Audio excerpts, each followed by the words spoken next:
I am delighted to be here. It's my first visit, actually, to the university, though a number of my colleagues have been here or engaged with it, and so it's a pleasure to be here. And I want to commend you for coming out tonight, not really to see me, but because you're here, hopefully, for the important topic of the United States Constitution. You could be doing a lot of other things, particularly after a 3-day weekend of not studying, but instead you're here, and I will try to make it worth your time for you to be here. So our topic is really this notion of the Constitution, and what I want to ask is, how do we get it? What's it about? Was it that the founders went to the general store and said, yeah, we need some oats, we need some sugar, and probably some salt licks, and oh yeah, we need a new design for our government. I'll just pull one off the shelf and check out. Well, that'd be absurd, of course. And yet a lot of people today don't appreciate the antecedents that went into this constitutional experiment. In fact, the United States Constitution was not a product of the ivory tower. It was not because of some abstract political theorizing that we have it. Really just the opposite. What it was based upon a number of historical antecedents that addressed real problems. And it was forged by what people call practical reason. It's a very earthy experiment that occurred that dealt with real issues that applied to real people that were extant during that particular time. And I want to talk about that this evening just briefly in a number of ways. So, let's talk about 5 cities, because this will help us grasp the historical antecedents that fed into what the founders and drafters were doing. The tale of 5 cities is very important here, because that tale is really our tale. It really tells us from where we've come, and we have to understand that basis to understand the design and the aim of this document we call the Constitution. We have to understand this inheritance to robustly appreciate that this Constitution is one that is designed for human flourishing. And those 5 cities are, first, Jerusalem. Jerusalem tells us that there exists a divine, engaged, personal lawgiver who's a redeemer. And that to that particular deity, human liberty and flourishing matter. And we see this emblematically in the Exodus account. God rescues people trapped in an abusive political regime and liberates them. This also teaches us that freedom requires authority, because of course after the Exodus, what happens? He gives them Sinai, he gives them the law, the 10 commandments by which to live. So freedom and authority go together. Freedom requires an ordered liberty to flourish. But then we also have Athens, and Athens teaches us that politics and law work better with citizens who are both engaged and virtuous. There's a character piece here. Now, did Athens do it perfectly? Oh, certainly not. But by the same token, they did have insight, and so I'm thinking here of Plato and Aristotle, in particularly Aristotle's Ethics. But then subsequent to that, we have the city of Rome. And what does Rome teach us? Rome teaches us that the state, as a state, works best when power is delegated, divided, and then deliberation occurs with respect to it. That the state works best when power is delegated, divided, and then it allows for deliberation. Hence we see the rise of the thing called the Senate, going back and forth. And by the way, it works best when it's answerable to a higher authority, echoing what we saw at Sinai. Here I'm thinking of the great rhetorician Cicero, who talked about the law above the law, or the natural law, that put a bracket around the politicians and so forth. That's interesting. Well, then that leads us fast forward to London, where we get this notion of lex rex, the idea of the rule of law. The law is above the king. The king is answerable to a higher authority. And we see subsequently in this experiment in England the notion of what? The notion that even Parliament is above the king. That the law is not simply the length of the emperor or the king's nose or the monarch's nose. And all those are the antecedents to lead to this great pot of thinking, of practical reasoning, that we ended up in Philadelphia to talk about this. That's the immediate story we have. Philadelphia then synthesizes this story and uses practical reason to endure, to forge what they called a more perfect union. What's the assumptive language there? We don't have perfection. We're not going to get perfection. There are no utopias, but we can improve. We can do better. Now, what we'll see later on is this is in direct contrast to something that happened across the pond in Paris with the French Revolution. The French revolutionaries thought, we do have utopia. It's just like this. U.S. experiment said, no, we're not going to do that. So we see then that this Constitution emerged in this particular historical context. And there were two parallel, though very different, revolutions occurring. The French Revolution, as I mentioned, and the U.S. Revolution. On the one hand, you had the U.S. This was a struggling new nation. We already had a nation, but it struggled. Why? There was no national unity. Rather, there were states that were joined in a compact called the Articles of Confederation. But it had no national authority, no national power, no national directives with respect to that. There was nothing truly national about this new nation. And in contrast, you had the French Revolution, which was a very broad revolution that led to, after about 10 years, tyranny, the dictatorship of Napoleon. It simply did not work. And this is the context that Philadelphia battled. It was in this context and in this gathering they put together a different kind of document. A document, again, based upon what was going on the ground to affect real people. The people who promoted this new document were called the Federalists. It was an early, we might call a political party. You may have heard of the Federalist Papers, written by Alexander Hamilton, John Jay, and James Madison. What they proposed was not a bloody revolution at this point, that had already occurred, sadly, but it was a written revolution. Unlike England, which doesn't have a written constitution, unlike France, which had nothing but the guillotine, really, we end up with a written constitution. Now, because of that, they were building on something that already existed, the Declaration of Independence, and then dealing with this problem with the Articles of Confederation. Really didn't join people. It was like, that was more like there were treaties among the states, not a true one union. This task that they undertook was a considerable task, it was a contestable task, and it required reasoned debate to persuade people. That's why the Federalists did what they did. They wrote propaganda, if you will, to be able to persuade people that this new structure asked and answered all the questions that had bubbled up. The Federalists understood that the driving force of the debate were two different methodologies that occurred. In fact, Alexander Hamilton, in the very first Federalist paper, says, we can either do this by accident and force, he's alluding to the French Revolution, or we can do this by reflection and reason. In other words, what's the more human approach? Reflection and reason, not accident and force. And more importantly, the framers opted by using this practical reason rooted in reality as it exists, particularly the reality of the nature of the human person and the reality of the moral standing of that human person, what we would call as Christians the fallenness of them. They focused on this anthropological reality, the nature of the human person and the fallenness, in order to order society for real people. Why? So that people in that state could, in fact, flourish. What are the conditions to order society so people who are real, who have dignity, and yet have moral flaws could flourish? That's what they did. And so they understood they've already established the political foundation with the Declaration of Independence. And there was both an acknowledgement and an aspiration. The Declaration, interestingly, unlike other revolutions, which were either nationalist or tribal in nature, expressed itself in universal assertions.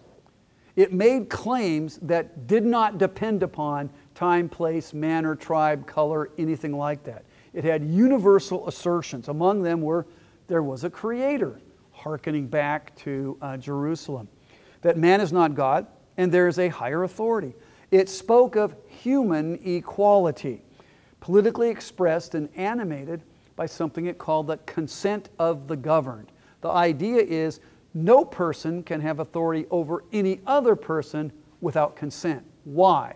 because they are actually, a big word metaphysically, in their nature equal. Yeah, we get the point. There was this bugaboo, this horrible evil called slavery. They understood that, but they also understood that from a practical standpoint, it would have to work its way out. It certainly did. It took some time to do it, but they never affirmed it, ever. They were very opposed to it. So the Creator, human equality. And then what they said about this is that these humans were endowed pre-politically by the Creator. Now get that point? It's not that the state or the government endows and claims people. This happens before the government does anything. There's pre-political endowment by the Creator. Crucial point, because what that tells us is it gives us the nature of government. Government does not confer rights. Government secures rights. Very different animation there as to what's the role of the government. That also tells us that there are spaces that the government is not to intrude upon. That there's multiple governments, if you will, and the state's just one of them. Then, of course, we know they took into account the nature of the fall. Madison's famous phrase, if men were angels, we wouldn't have to have government. Men are not angels. Oh, so we have to have restraint and so forth. They also understood, contrary to the French Revolution, that there would be no utopia. Utopia could not be procured by human effort. And they put provisions in this writing to account for that very thing. So, the Constitution then, based upon those predicates, those philosophical acknowledgments, assumptions, and aspirations, put together a document that tried to animate that particular reality. What was their biggest concern? We hear today, well, it's the rights. They were concerned about protecting rights. Just not true. Their biggest concern at the convention and thereafter was power. They understood the abuse of power, and they did not want to have that to be a problem. They understood power was the problem, and concentrated power was even worse. That is to say, unchecked power held by fallen humans produced tyranny. They knew their history. They saw it over and over again. Whereas their goal was to produce flourishing under ordered liberty. So what was the solution? Their solution was not carving up and listing 1,000 rights for people. No, there wasn't even a Bill of Rights in the original Constitution. Rather, their solution was structural. How are they going to structure power with respect to this governmental entity? What do they decide to do?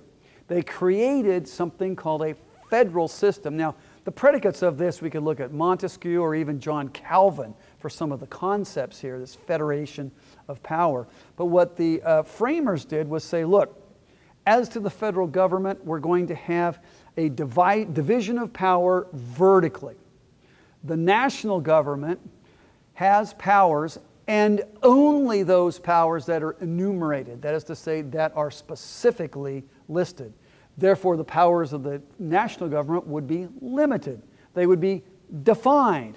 This forestalled, if that's a real word, creeping totalism. Totalism, the idea that the federal government should control everything and so on and so forth. Again, this is to protect and to promote human flourishing. So they said that there's going to be power in the national government. There's also going to be power reserved to the states, this horizontal separation. And then they took it one step further. As to this federal power that are enumerated, they took a cue from good old Aristotle. Aristotle had talked about governments can be good or bad, and they can be predicated on what he called the one, the few, and the many. Here's what he meant. He said you can have the one ruler, which is a monarchy, or you can have the one ruler, which is a dictator. Okay? You can have the few lead. Aristocracy would be the good form of it. Oligarchy, see the Soviet Union, now Russia, the other one. Or what he called the polity, or what we might call the common good or the common weal. Or you could have mob rule, which he called democracy, which he called the worst form of government. Interesting. Well, the framers looked at this, and what did they say? Oh, there's some wisdom here by that semi-darkened pagan mind, Aristotle, right? He says, this monarchy, the one, let's create a presidency. It's not royal, it's not regal, but it's the one. The president will have executive powers. Well, what about this aristocracy part? Well, that will be the Senate. They will be elected by the state legislatures, and they will represent the interests of the state with respect to that. Okay, then what about this notion of the commonweal? Well, we need to have people of the people, and this will be the House. So they divided the powers in that way in the federal government. What were some of the other features? Well, the overarching feature again was liberty. Liberty was their understanding which triggered human flourishing. And so liberty is not to be conceived of as a political idea. Rather, it is a human one that's protected politically. Liberty is a human feature that's protected politically. And so, summarizing this, scholar Daniel Dreisbach, teaches American University, says the vector of a God-shaped political and legal sphere is this. He said, the cause of liberty is the cause of God. He's drawing upon all the framers here.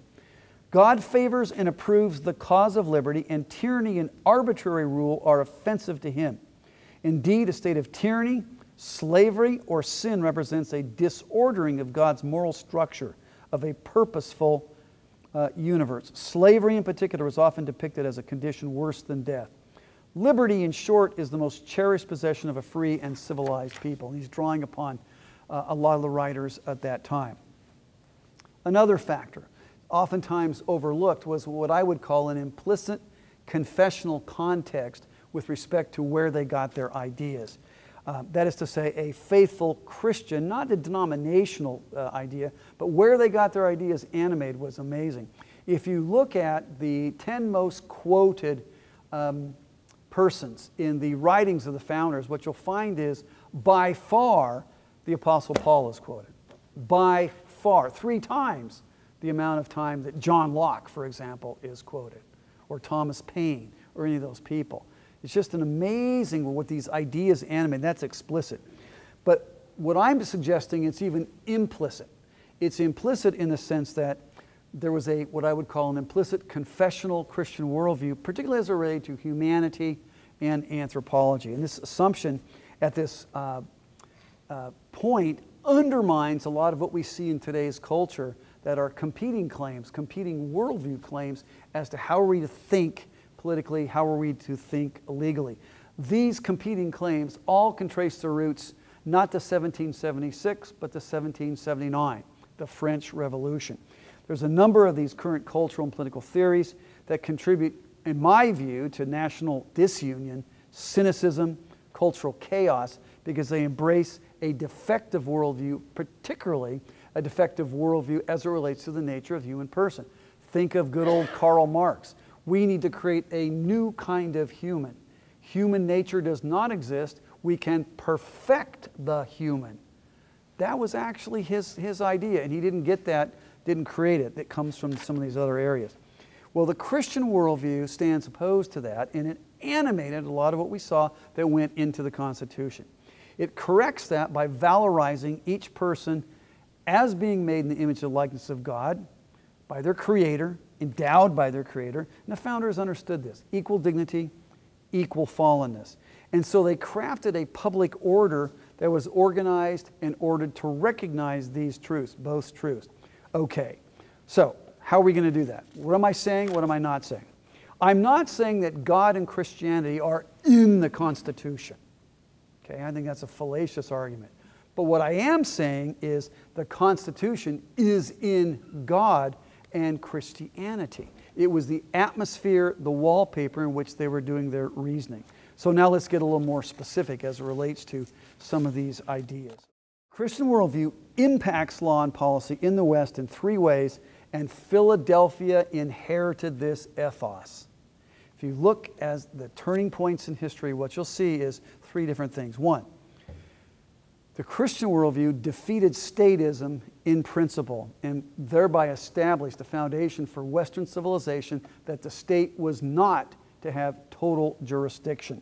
That in fact there was a law above the law, a higher law to which all persons, including collections of persons like the state, were answerable. This is predicated upon John 19. Jesus tells Pilate in court, you'd have no authority over me unless it had been given to you from above. There was a standard that Pilate was answered to. And so Robert Riley puts it this way. He says, this was such an important concept. He said, from now on, the idea of man no longer finds its absolute fulfillment in the citizen.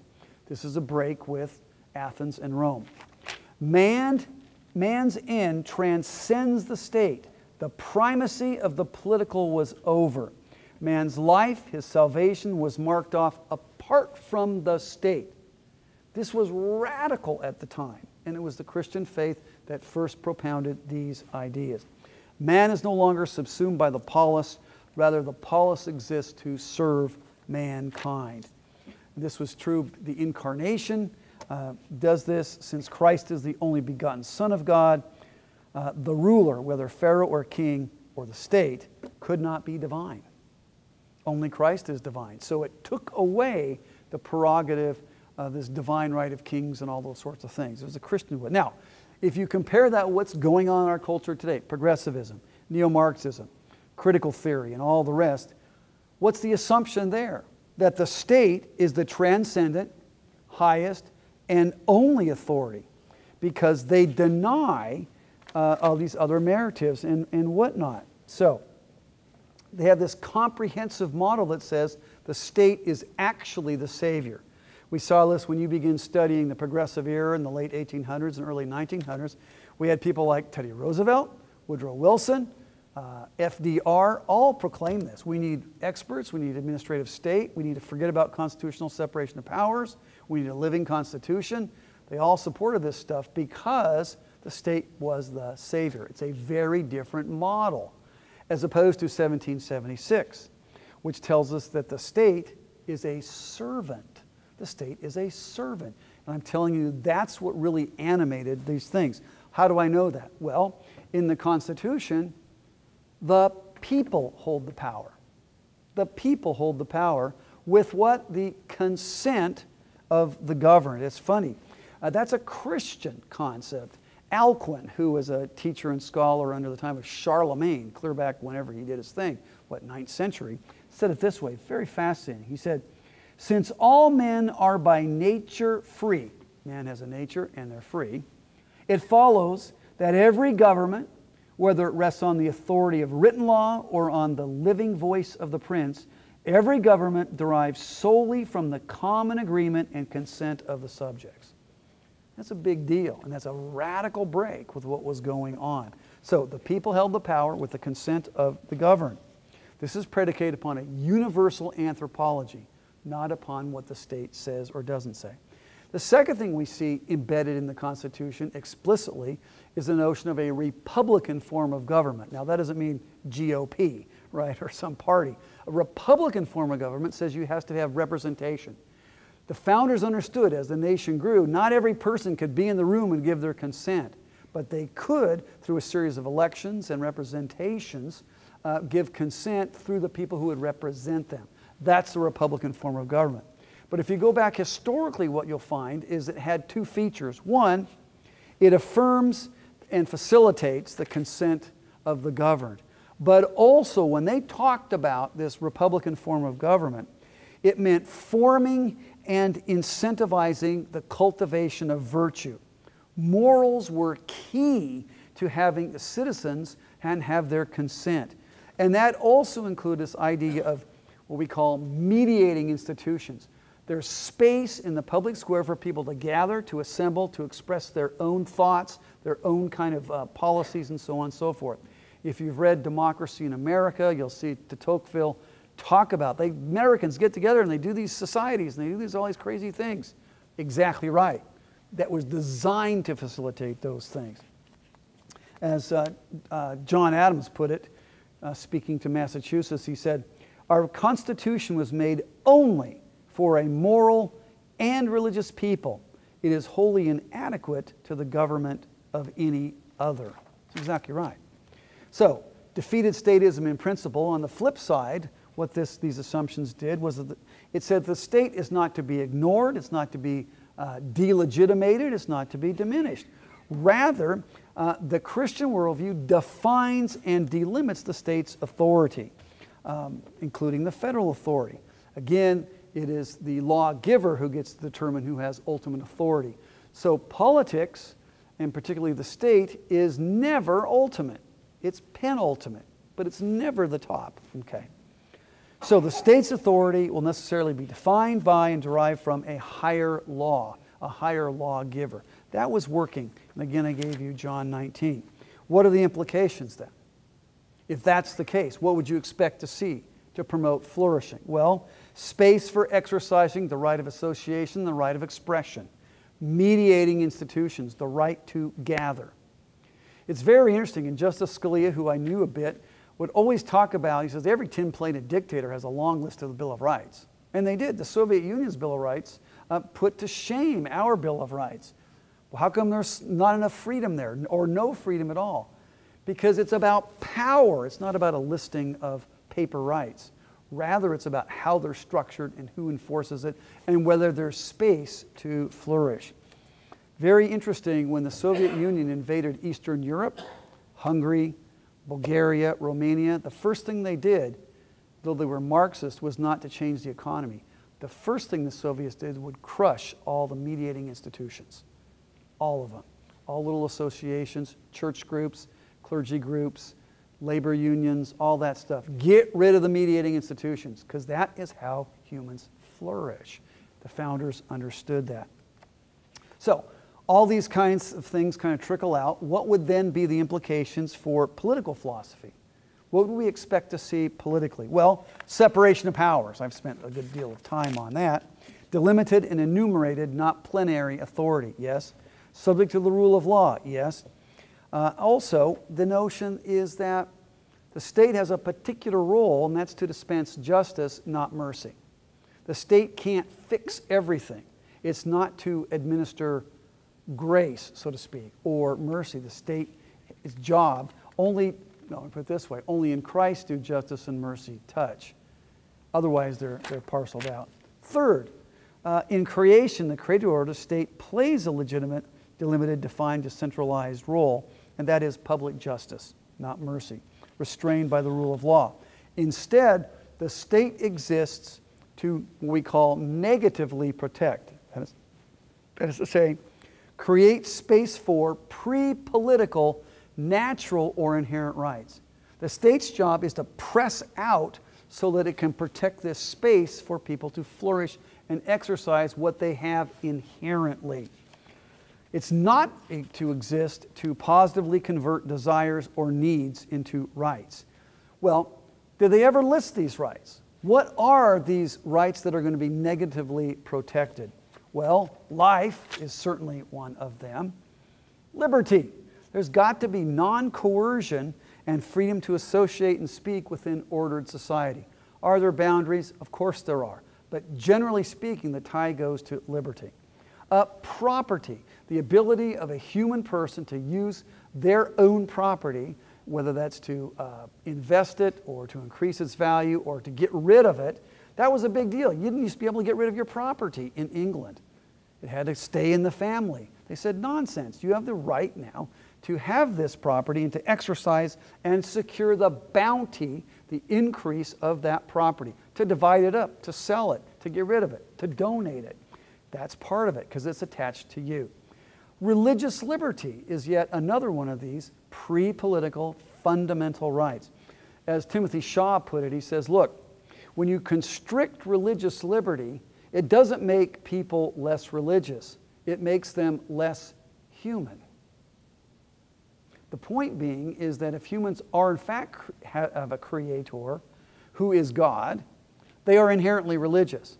And anytime you constrict that or exclude that or say it doesn't count, it makes people less human, not less religious. They also talked about the notion of this happiness. That's always misunderstood quite a bit. This idea of pursuing the bounty and doing what you would like to do without being coerced. One of my former students teaches at Missouri, and she wrote an excellent book about a year and a half ago, 2 years ago, on this pursuit of happiness deal. You can look that up. Quite good. She did her historical work on it, and it really helps us understand that. Reputation. You have an inherent right to have a reputation that's not tainted. Say you have your property, say you do very, very well, say it magnifies 10 times, and someone has the ability to go, oh yeah, that guy's a crook. He cheated. You know what he does with goats? I can't believe it. You know, it's like, well, wait a minute.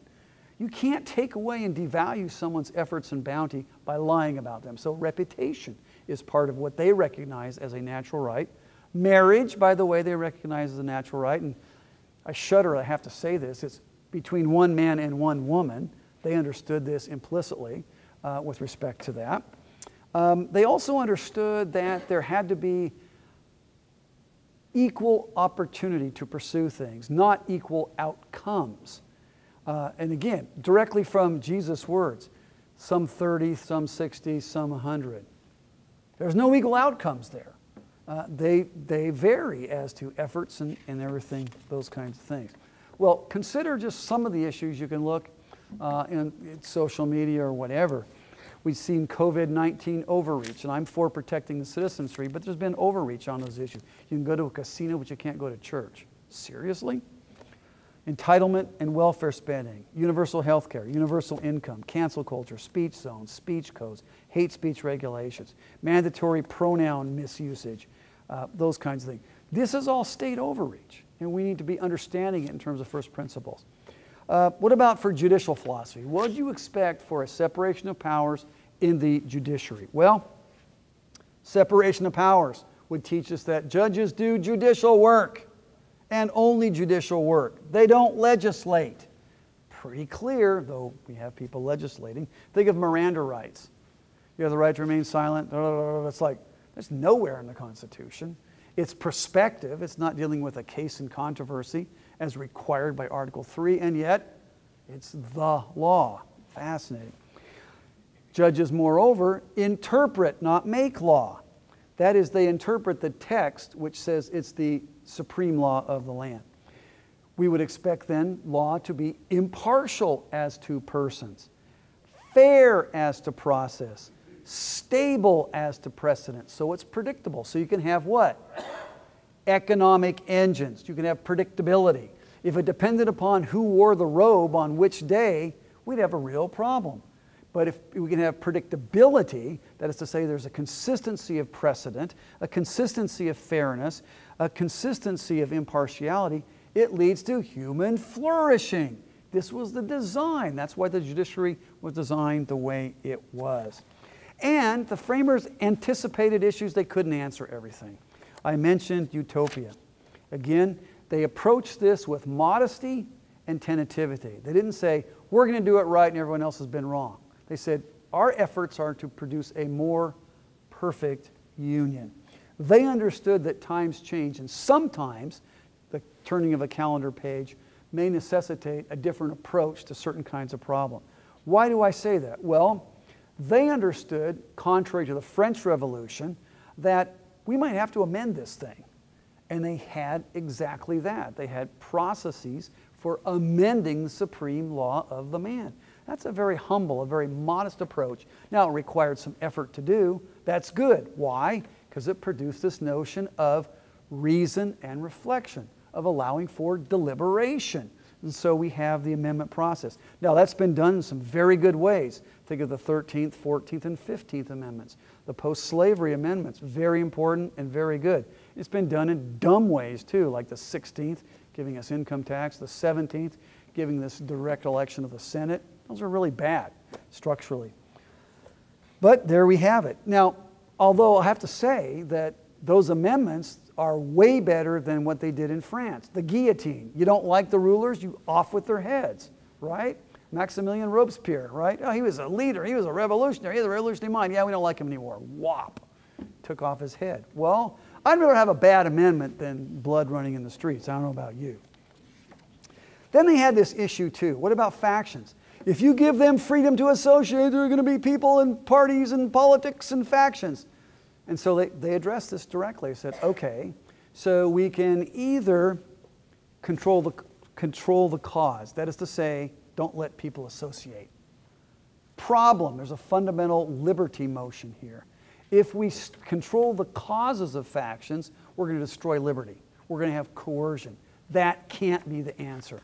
or we can control the impacts and effects. Well, how do we do that? Madison says we multiply the factions. Let's dissipate them. Let's get dozens of factions. And what does that do? It does two things. It dissipates power across factions, and it requires collaboration and discussion. You have to be reasonable if you don't have the votes. So they understood this part of human nature, even if it was going for selfishness. And so they multiplied them. All right. A couple cluding remarks then. I want to suggest then that if God's eye view on this American experiment is this. He really doesn't want us to make headlines. He wants us to make history. We make history by doing what we have to do and promoting human flourishing. That means we have to inherit what we've inherited. We have to be conscious of what we've inherited. The apostle puts it this way: what do you have that you have not received? You didn't make this up. You inherited something very wonderful. We need to be aware of it. The next thing we have to do, though, with that inheritance is incarnate it. We have to live it out. We have to be educated. We have to apply these things in thinking toward policy and principles and so on and forth. Again, the apostle says we're living epistles. We can't just have the knowledge. We've got to work it out. We've got to live it. And then we have to invest in it. One plants, one waters, one harvests. And so we incarnate, we inherit first, incarnate, and then invest. So what would that look like? What would it look like to flourish? Well, I don't know you, but I would say that there's probably 4 things you can do right now. You go out that door, there's 4 things that I know are there that you can do, and you can animate them. Number 1, if you come across something good, promote it, praise it, draw attention to it, promote it. If you come across something that's missing in a system or whatever, how about supplying it? Get a group of people together and supply it. It could be a mundane thing, it could be a big thing, but if it's missing, supply it. If you find something that is broken in a system, repair it, fix it, make a solution for it. And when you find something that is evil, take the cue from our Christian fathers. When they found something, even they were powerless politically, what did they do? They exposed what was evil, they opposed what was evil, and then they foreclosed it. This was true of infant exposure, it was true of gladiatorial combat, it was true of slavery. They exposed what was evil, they opposed what was evil, and then they foreclosed it politically and legally with respect to that. We can do all those things as well if we act by grace. We have the freedom of association to gather, to speak, to worship. All these make flourishing possible. This is how we love God and how we love our neighbor. And the Constitution, because it is based upon a Christian worldview, promotes and protects human flourishing. It is a document worth celebrating, and more importantly, it's a document worth applying robustly. Thank you for your kind attention.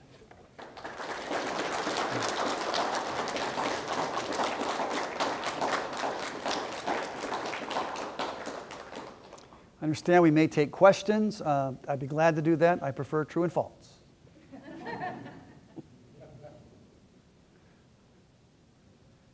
Any questions? Additions, corrections, challenges? Those would go to Professor Hall. But, in the back. Sure. Jerusalem, Athens, Rome, London, Philadelphia, and then the footnote is in Paris. Paris, both 1779 and 1848, the failed French Revolution, which Victor Hugo talks about in Les Mis, right? That's what that's about. I didn't make this up. This is kind of like Russell Kirk and a few other people have talked about this, so you can read about that from real smart guys, but yeah. Is it a scratch or is it a question? Question. To what extent do you think that government should be restricted in giving restrictions? Yeah, so the question comes is where can the government confine? And it's usually when you have a clash of liberties that the government has to step in. For example, I demand religious liberty. Okay, great. I love children. Great. They're delicious. My religion says I get to eat children. No, not so much. So when you have this clash of claims of liberty, The state has to play referee, and it has to at some point, though a lot of these liberties are procedural, that what I mean by that is it has to be equal terms for equal people. At some point, the state has to look into the substance of the claim. If I want to do something in private, like memorize pi to 100 places, knock yourself out, go do that. If I want to do nuclear fission in the privacy of my own home, no, we're not going to let you do that. So those are kind of absurd examples. You get my point. There has to be some limits at that point, and usually it deals with where they clash with or impede other recognized fundamental, the natural law theologians would call it goods. What are the fundamental goods, like association of freedom and worship and those kinds of things, friendship? Does that help? Okay, thanks. Yes, sir. How do cities or towns or states legally declare themselves as sanctuary for particular things? Yeah, the question of sanctuary cities and whatnot, it's a very intriguing idea. Largely those are political moves. They're not real strong legal moves. It seems to me, and I'm not an expert on this, what they're claiming is that we refuse to enforce law that applies to us. That seems to be the genesis of it, that we disagree with a particular policy, and rather than challenging that policy, we're just not going to enforce it. Hence, we're going to be a sanctuary city. That seems to be the mechanism that's in play there. And then the question is, would a particular administration, call them out on that? We saw this during the Obama administration. They would not. We saw that under the Trump administration, they did in some cases. It's kind of a weird situation. It seems to me, maybe this is too, hope this is not, it seems to me it's a little bit of political posturing and political stunting rather than a true legal principled issue. It sounds just like we disagree on the politics.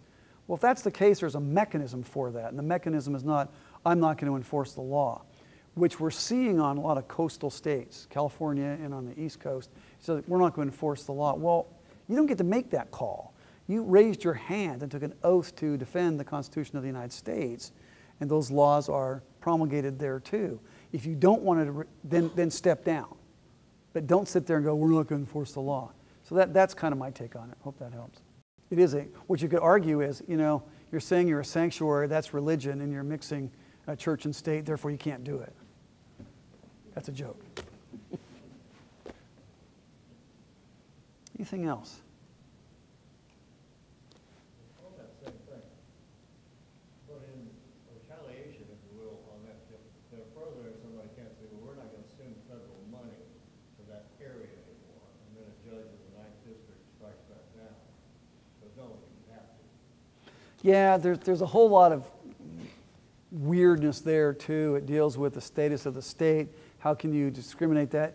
The federal government with federal money can certainly produce conditions on which to dispense it, but it can't target and say, oh, well, you disagreed with us, therefore. It's like, well, is that the condition? That's where the debate lies in that situation. But you're right.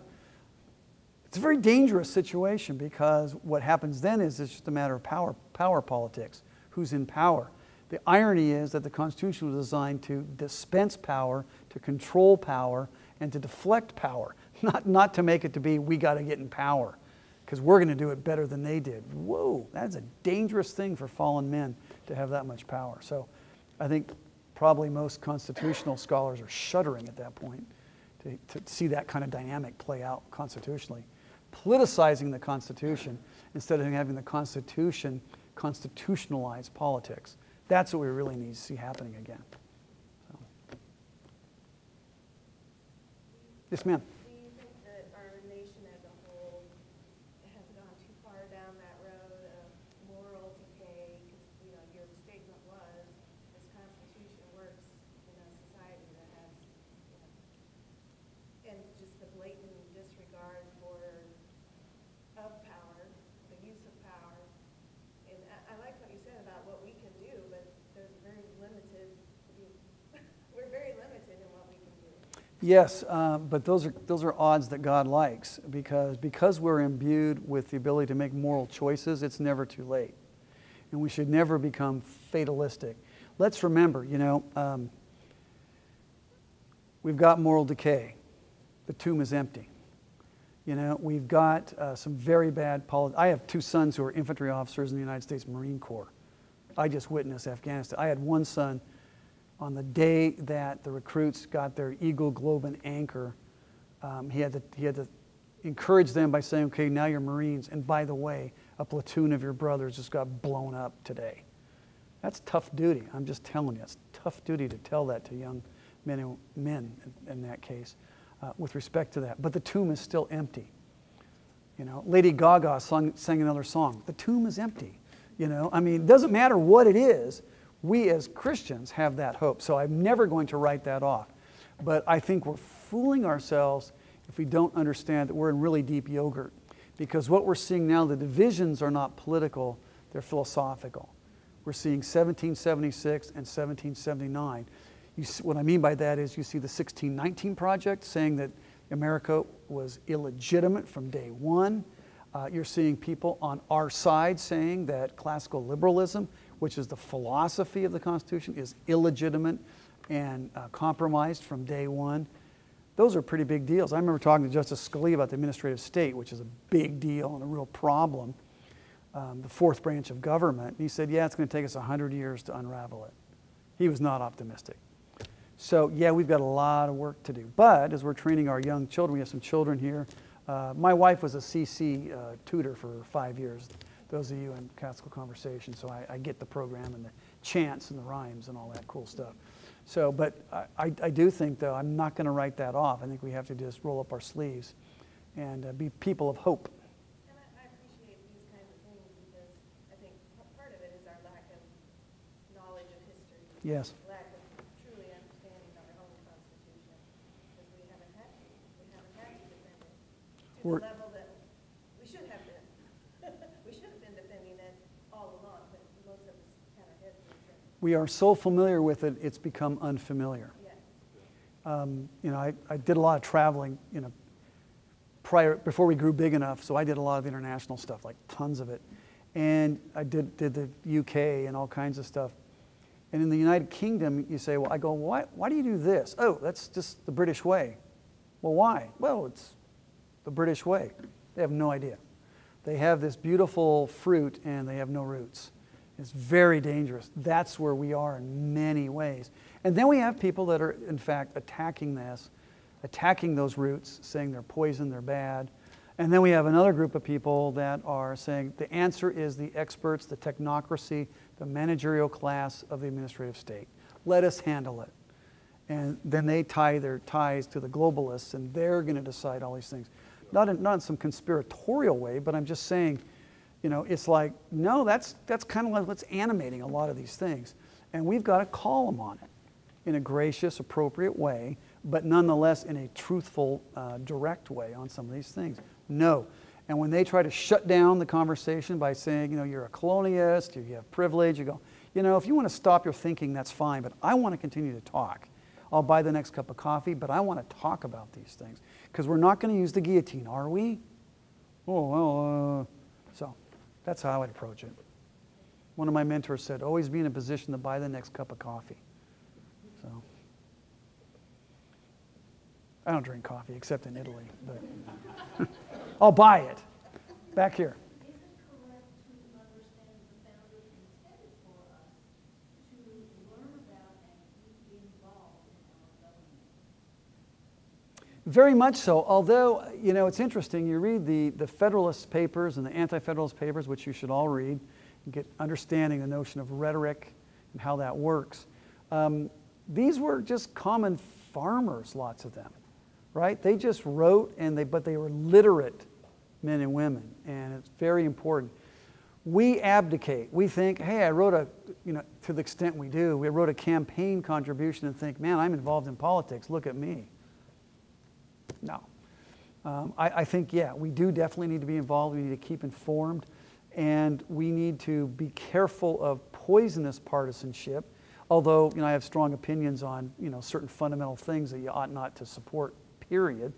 But my point saying here is sometimes people can't hear us for the ideas. I think the ideas need to take preeminence. And then you have to compare, well, who's making those ideas? Who's working consistently with those ideas? So ADF, Alliance Defending Freedom, is not partisan. We don't take positions. But it's interesting to see constitutionally and as Christians, the positions we do take tend to tilt the balance in a particular way. That's just the way our landscape is now. Yeah.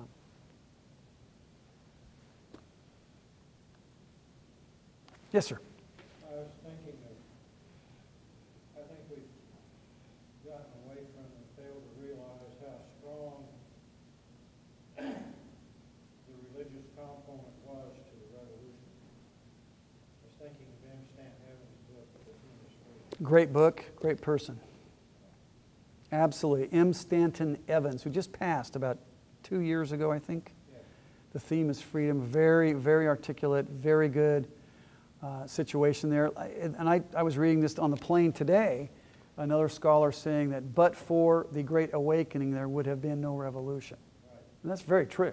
I mean, Jonathan Edwards and all those folks, Whitefield, really important. Now, does it mean that we have a covenanted Christian nation? I would say no. I don't think that's evidenced at all. But as Mark David Hall really argued cogently, and Mark's a friend of mine, in the book, did America have a Christian founding? I think the answer is yes. Absolutely yes. We're not a covenanted nation like Israel was, but the idea is, again, God is not in the Constitution. The Constitution's in God. And those are the ideas came. So. Well, you mentioned Lex Rex and Rutherford. Yes. Coming right out of the Scotch, so, you know, how important that. Absolutely. Now, we can look at the religious wars in Europe, which were terrible, but eventually they learned their lesson with the Great Revolution in England and was able to navigate those things, which was a good thing. So we can pull from the Scots, we can pull from the Puritans, we can pull from the Puritans failed in England, by the way. They succeeded in New England until the leaven of the Unitarians took hold. We'll just put it that way.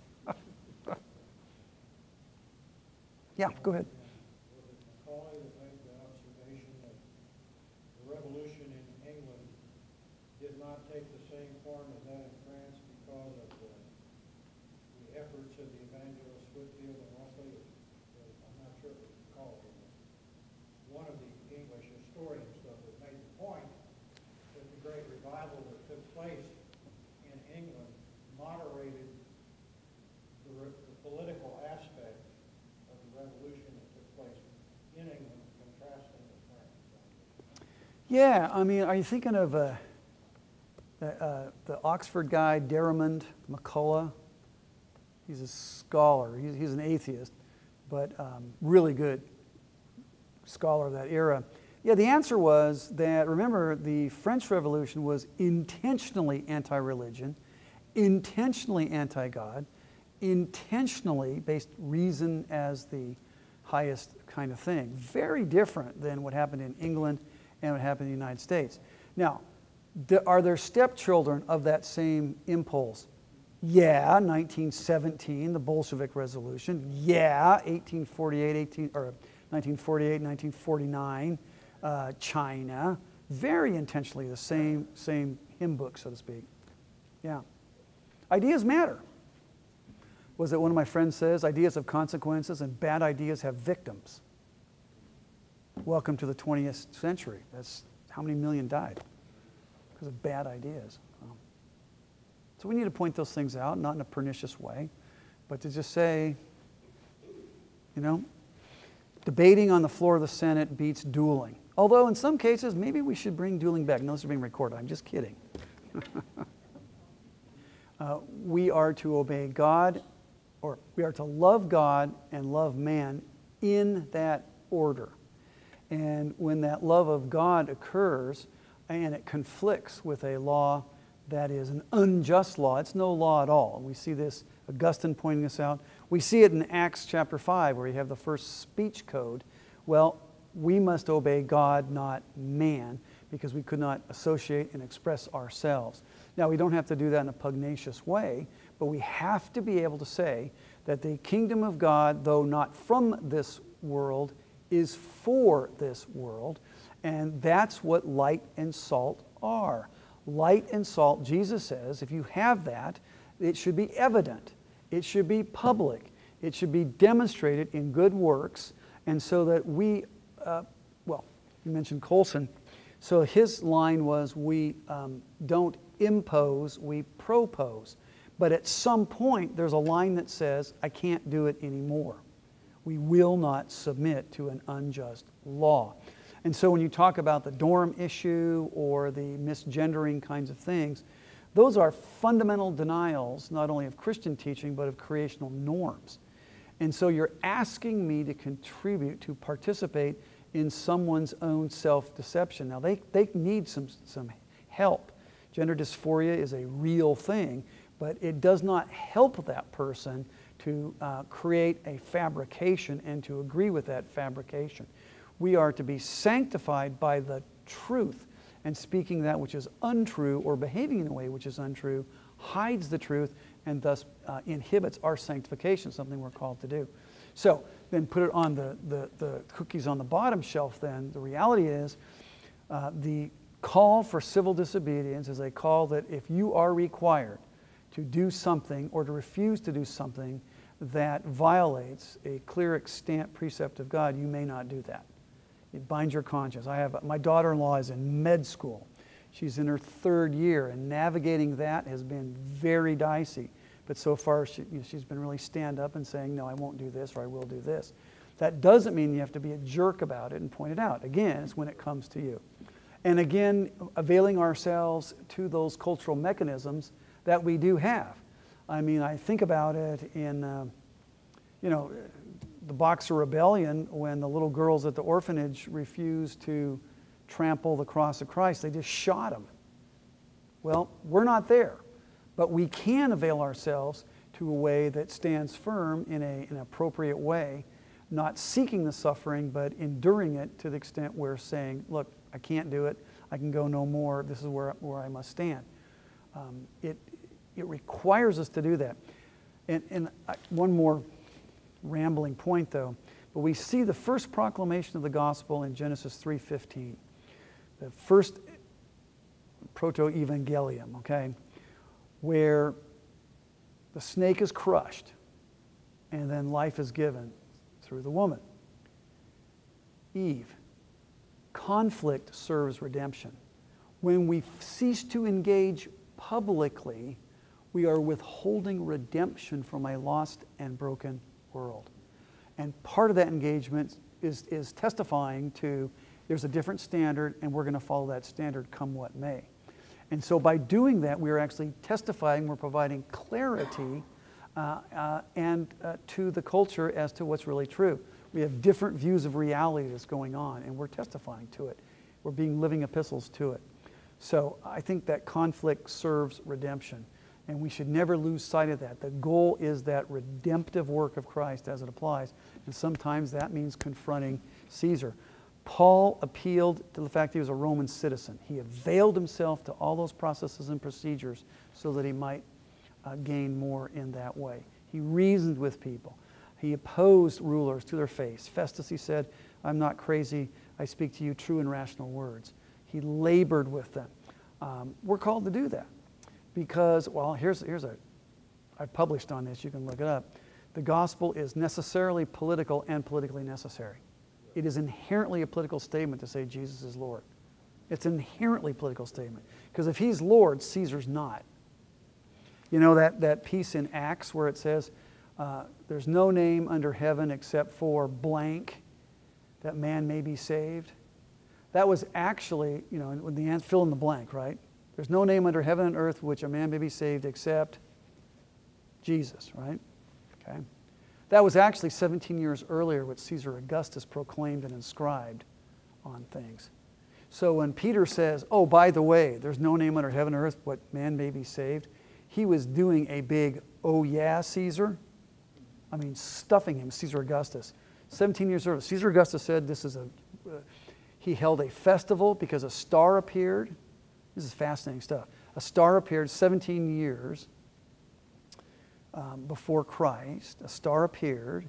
He held a 12-day festival, because this inaugurated the era that Virgil said would be a new utopian time. 12 days of Christmas kind of stuff. Fascinating stuff. And then he had this inscription that went throughout the Roman kingdom. There's no name under heaven or earth a man may be saved except Caesar Augustus. Peter knows this. He knows this history and goes, by the way, there's no name under heaven or earth which a man may be saved except Jesus Christ. Oh my goodness. That's a huge political dynamic. Or think of the book of Acts, Acts 16, Acts 18, where you have the bad prophets, the Simonists and stuff. We proclaim you can't do that anymore. Person's converted. Well, that theological situation, or someone's healed, that medical situation or redemption took away economic perspective. It caused ethnic tension. So the point is, you can't just isolate. It is the culture. I've gone on and on. It was a great question. I might be enthusiastic about this topic. All right, well, thank you for your kind attention tonight.